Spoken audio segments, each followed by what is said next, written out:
After a shuttle crash on an unknown planet, a child discovers a robot that saves him and obediently follows all his commands. Can you do something so we don't freeze?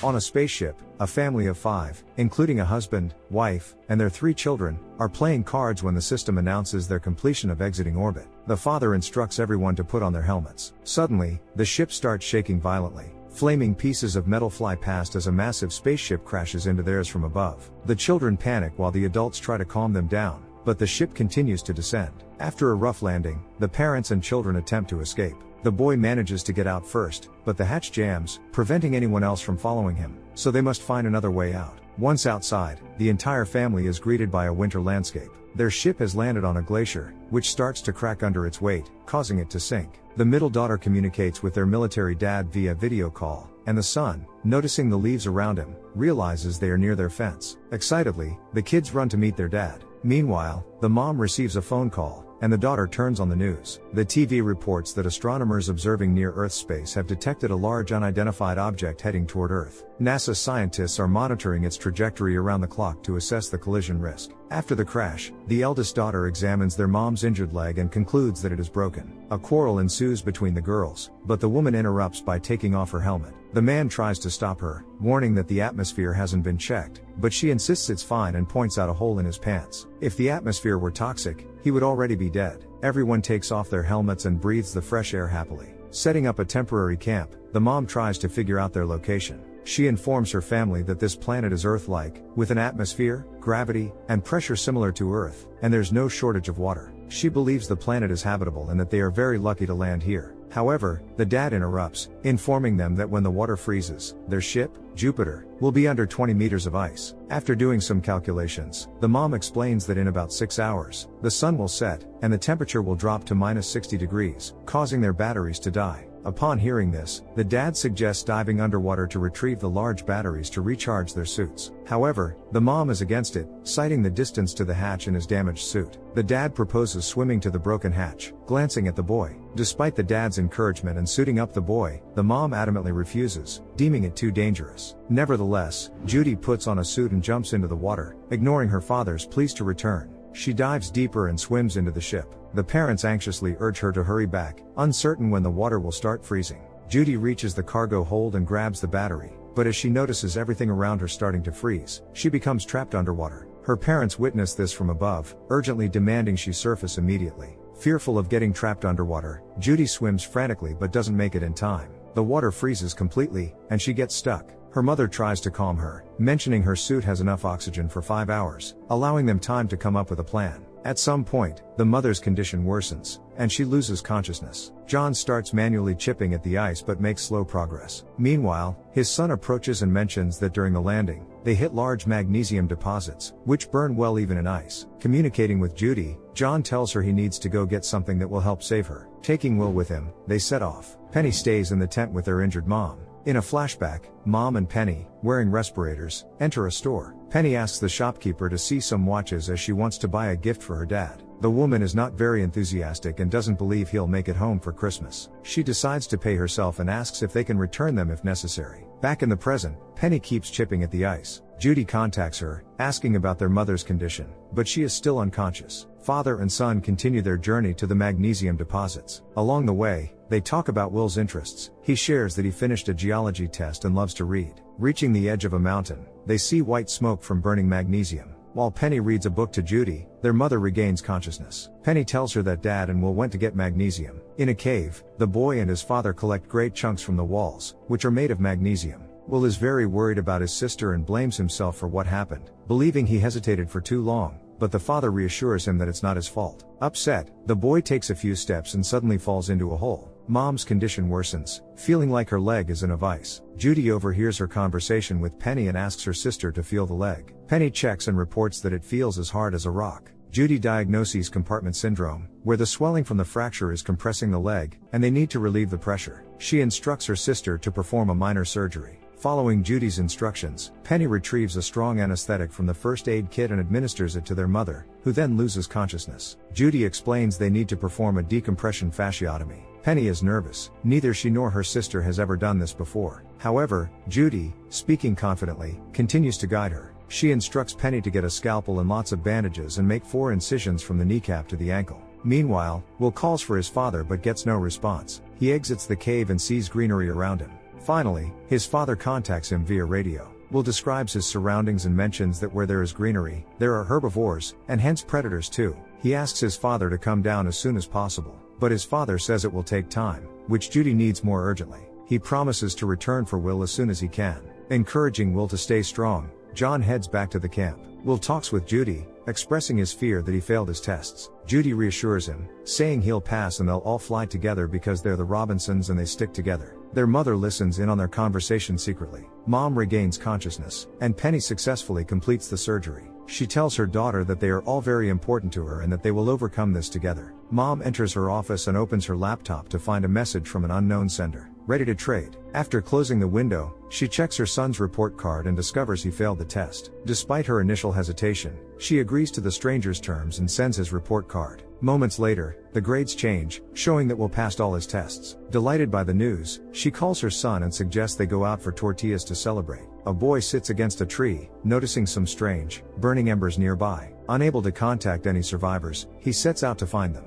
Trekking through the forest, he stumbles upon a massive crashed spaceship. Realizing it isn't Jupiter, he contemplates the existence of other intelligent civilizations. As he approaches, he discovers that none of the crew survived. His examination is interrupted by a noise, and he turns to see a terrifying creature. Terrified, Will climbs a tree to escape, but the creature spots him and starts chasing him. From a branch, Will watches the creature attempt to climb up but fail. Suddenly, a second robot, unnoticed by Will, tries to grab him, tearing his jacket. Meanwhile, John returns to the camp, where his wife, concerned about their son, notices he is alone. John reassures her that he will return for Will but emphasizes that they need to help Judy first. Placing magnesium in a hollow, John ignites it, melting some of the ice. John receives a call from his mother, who informs him that their entire family has been approved for the 24th group of colonists. Surprised by the news, John learns that their departure is in a month. She asks him to sign papers granting permission for the children to go. John isn't thrilled, knowing he might not see his kids again, but she insists it's his last chance to do the right thing after leaving them.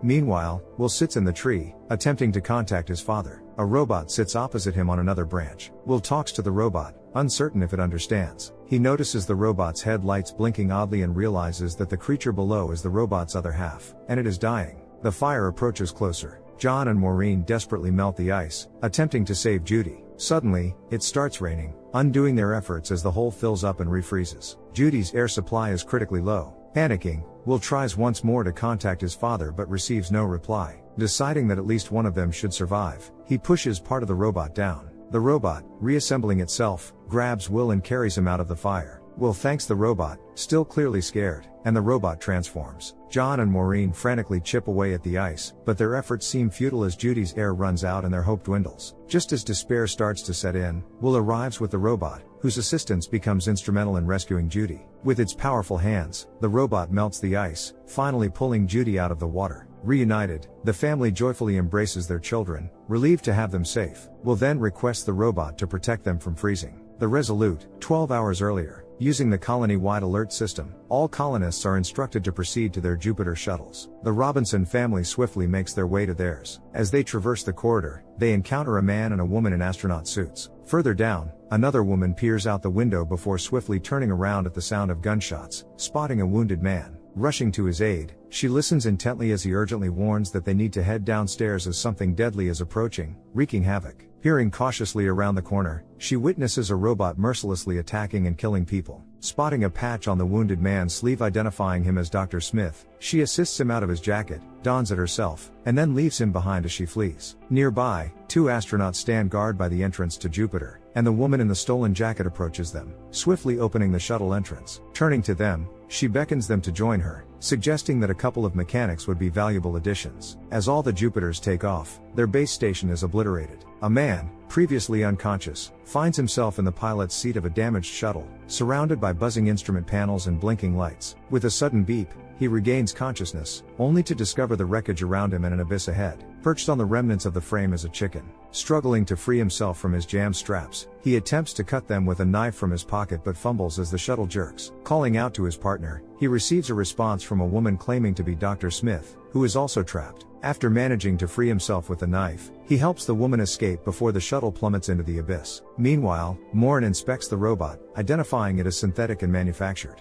When asked for its name, the robot remains silent. The boy explains its origins from the ship and how he saved it before. As they converse, the robot activates and starts melting the ice covering Jupiter. Outside, the man and the woman from the shuttle escape onto the street. Spotting his partner but realizing she's beyond help, he retrieves a distress flare from her boots and fires it into the air. Judy sits nearby, reflecting on her past ordeal of freezing in the ice. As the robot and Judy's father descend into the ship to repair the shuttle, the man, receiving no response to his distress flare, surveys the area and concludes they are completely alone. Suddenly, he notices something in the distance and decides to set off with the woman and the chicken, hoping for assistance. On the shuttle, the entire family is immersed in repairs and cleanup tasks. Penny diligently changes filters, while Will focuses on fixing equipment. John busies himself printing a prosthesis for Morin. As Judy walks through the ship with the prosthetic in hand, she notices the robot and pauses to express her gratitude. However, the robot remains focused on its work without responding. Judy then returns to her mother, assisting her in putting on the prosthetic leg. Meanwhile, John asks Penny for assistance with the pump, seeking her expertise in resolving the issue.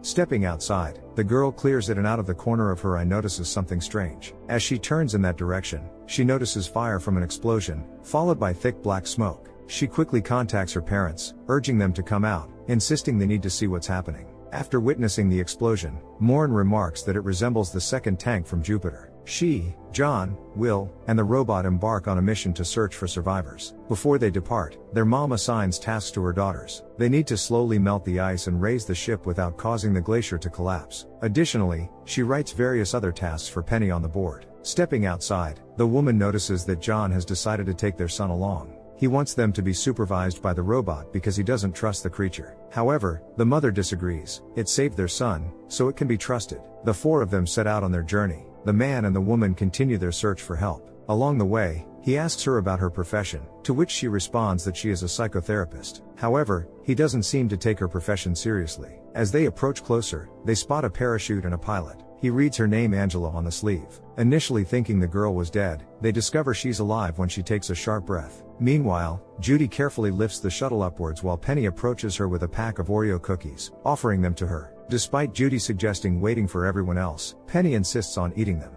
Just then, the sensor starts beeping again, indicating the sleeve is clogged, and Penny goes outside to clean it. John, his wife, son, and the robot reach the crash site of Jupiter 17 only to realize that there are no survivors from the crew. Penny cleans the sleeve and notices a storm approaching. Upon returning to her sister, she attempts to contact their parents but finds they're out of range. She suggests going after them, but Judy explains that it would take too long on foot, and the forklift is locked in the garage under a layer of ice. Judy was specifically instructed to lift slowly to avoid destabilizing the glacier. However, Penny disregards her sister's warning and abruptly activates all the sensors, pulling the lever. This action causes the shuttle to break part of the ice around it, creating a passage. Judy becomes furious at her sister's impulsive actions. Upon entering the garage, the sisters find that the forklift doesn't even have wheels, and Judy, frustrated, remarks that she still doesn't have a license and nothing will work out. Walking away, the parents, along with their son, inspect the crash site, hoping to find survivors. Suddenly, the radio picks up a strange sound, which the boy recognizes from the crashed ship's robot. Mom suggests asking the robot if it knows where its ship is. Will obediently asks, but the robot remains silent, leading him to believe it doesn't remember anything.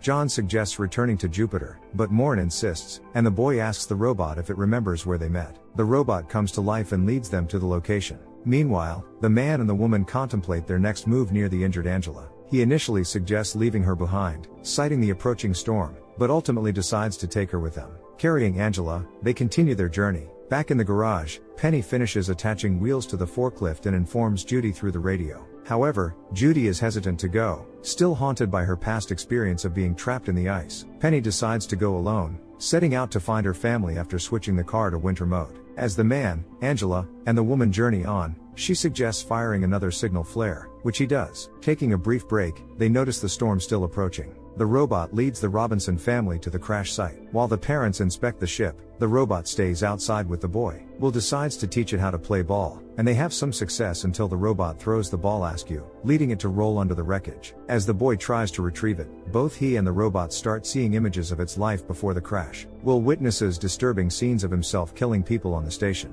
Meanwhile, something mysterious occurs on the ship as the parents observe light forming around them, revealing a map of the planet and the universe. When the robot releases the piece, the map and memories vanish. Horrified by what he saw, the boy tries to distance himself from the robot, but it still catches up with him. He asks the robot why it attacked them, but it remains silent, so he gives it a few commands, and it obediently carries them out. The storm draws nearer. The man carries Angela on his shoulders while Dr. Smith accompanies them, seeking shelter in a small cave. After carefully laying Angela down, they settle beside her. However, Dr. Smith realizes she's lost her beloved locket and steps out to search for it. Venturing just a few meters away, she finds it and returns. Although the man offers to fix the chain, she suggests postponing it until later when they leave. Knowing he can't leave her and they need help, she decides to search for it herself, saying she'll find him later. With only one shot left, it's not worth using it now. After bidding farewell, she departs. Feeling relieved, Will and the robot reunite with their mom and dad. Penny drives through the forest, attempting to contact her parents, but receives no response. As the Robinsons walk through the forest, something falls near the boy. Upon picking it up, he realizes it's a small stone, followed by a hail of these stones. The family runs for cover, sustaining injuries from the falling stones. Taking shelter under a boulder, they hear Penny's voice. Despite struggling to track them due to the storm, Penny spots the robot climbing onto the rock and shining like a spotlight. Maureen instructs her daughter to head towards the light, and she rushes to reunite with her family. Climbing into the forklift, the boy tells the robot to hold on tight as his father takes the wheel, driving at maximum speed to escape the storm. The man wraps Angela in foil to keep her from freezing and then decides to survey the area once more with binoculars. To his disbelief, he spots a moving vehicle and rushes to the signal gun. While driving in the forklift, the boy notices a signal flare. Without hesitation, the father turns towards it, driving back into the storm. Stopping, they pick up Dr. Smith, who reassures them she's alone. There's no one else with her. As the man opens the box with the signal gun, he discovers it's empty. He realizes that the woman orchestrated everything, from losing her locket to stealing the gun and signal flare while he was searching for it. The car races ahead at full throttle, and the woman starts to get acquainted with the family. Judy is nervous, eagerly awaiting her relatives. The storm relentlessly approaches the car. In the final seconds, the forklift manages to pull into the shuttle's garage, and Judy closes the gates behind them. Everyone exits the car, and Dr. Smith spots the robot. She recognizes it as the same robot from the station, but the boy assures her that it's not dangerous. Would you trust this robot? Share your thoughts in the comments below, hit the like button, and subscribe to the channel so you don't miss another exciting story.